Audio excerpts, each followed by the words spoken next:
The United States Department of State, the institution tasked with spearheading U.S. diplomacy and projecting soft power around the world, is undergoing its most sweeping reorganization in decades under the second Trump administration. Secretary of State Marco Rubio, newly appointed and unapologetically assertive, has initiated a bold restructuring plan that slashes offices, reduces personnel, and realigns priorities, all in the name of streamlining U.S. diplomacy. But is this a much-needed reform to cut bureaucratic fat? Or is it a self-inflicted wound that will hand China a golden opportunity to expand its global influence? The layoffs that shook Foggy Bottom on July 11, the State Department issued a reduction in force RIF notice to 1,106 civil servants and 250 foreign service officers stationed domestically. Their final working day, just 3 days later, July 14.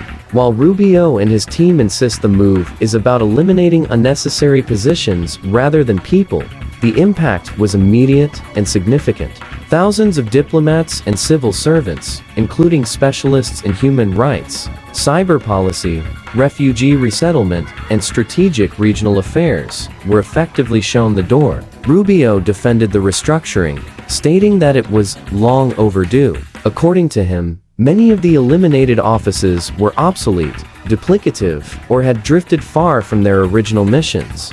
He described the department as bloated, bureaucratic, and unable to perform its essential diplomatic mission in this new era of great power competition. His message was clear: the restructuring is about creating a leaner, more focused State Department that better aligns with the strategic realities of 21st century geopolitics.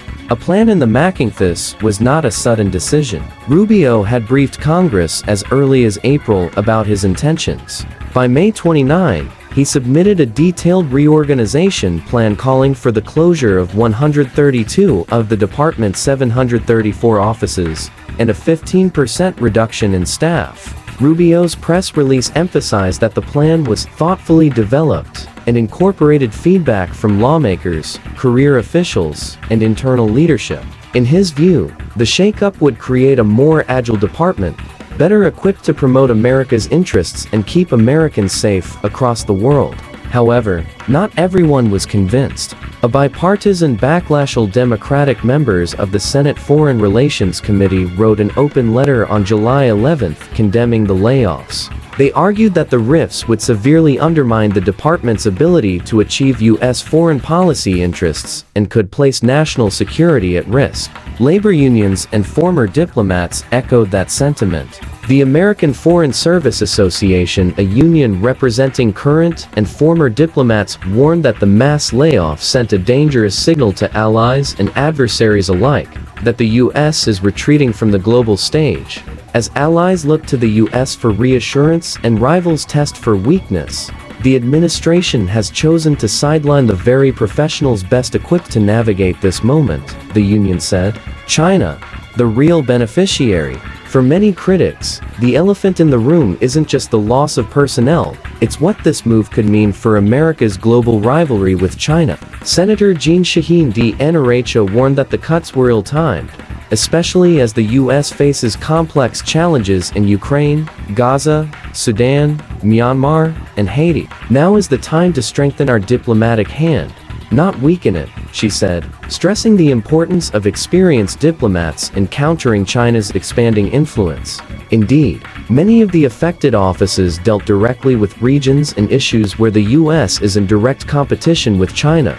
The Office of Multilateral Affairs within the Bureau of East Asian and Pacific Affairs, which coordinated U.S. engagement with ASEAN and managed responses to China's South China Sea aggression, is being shut down. The Office of Security and Transnational Affairs in the South and Central Asian Bureau, which handled technology, foreign assistance, and Quad engagement, is also gone. Experts from the Bureau of Cyberspace and Digital Policy, who worked on AI, 5 grams, and digital infrastructure in competition with China, have been laid off. The Bureau of Population, Refugees, and Migration, and the Bureau of Democracy, Human Rights, and Labor were among the hardest hit, losing most of their civil service staff and being folded into new umbrella offices. For Henrietta Levin, former deputy China coordinator at the Department of State. This restructuring is paradoxical. From the perspective of competing with China in the Indo-Pacific,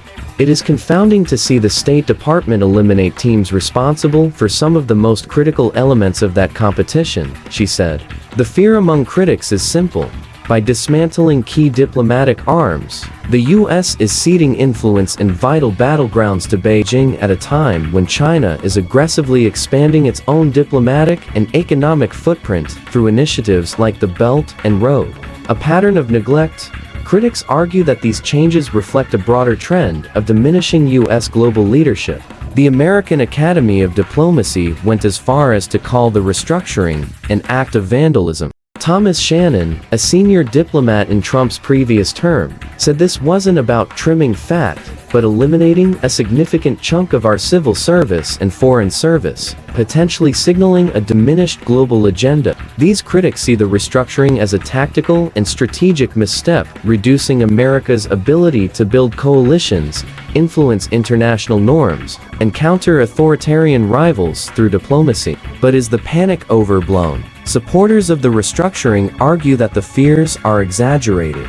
A deeper look at the new organizational chart reveals that regional bureaus like those for Africa, Europe, and South and Central Asia remain intact. Policy planning is still in place. Some specialist offices were not eliminated, but relocated. For example, the South China Sea portfolio, once split across 3 separate offices, will now be centralized in the Office of Regional and Security Policy Affairs within the East Asian Bureau. ASEAN affairs will be managed from the Mission Office in Jakarta, Indonesia, potentially enhancing on-the-ground engagement. The former Bureau of Counterterrorism has been logically reassigned to the division overseeing arms control and international security, aligning similar functions under one umbrella. Proponents argue that this consolidation will make the department more efficient, less redundant, and more strategic. Moreover, they note that this is not the first attempt at restructuring the State Department. Previous administrations, both Republican and Democrat, have tried and largely failed. George W. Bush floated reorganization plans in the post-Cold War era, and Bill Clinton implemented minor reforms. Even Rex Tillerson proposed a redesign during Trump's first term, though it was scaled back by Congress. Legal hurdles and uncertain futures. In May, a federal judge temporarily blocked the restructuring, but on July 8, the U.S. Supreme Court ruled that the downsizing could continue, setting a precedent for agency-level reorganization under presidential authority. However, individual challenges to specific agency actions are still possible. Ultimately, Rubio's restructuring will have to survive the political crucible of Congress. Budget allocations, staffing approvals, and long-term policy directions all require legislative buy-in, and with Democratic opposition firm and some Republican skepticism emerging, Rubio's vision of a slimmed-down, more agile diplomatic corps may face further obstacles. At its core, the State Department restructuring raises a fundamental question about how the U.S. wants to project power in the modern world. Are leaner bureaucracies and fewer boots on the ground the path to strategic dominance?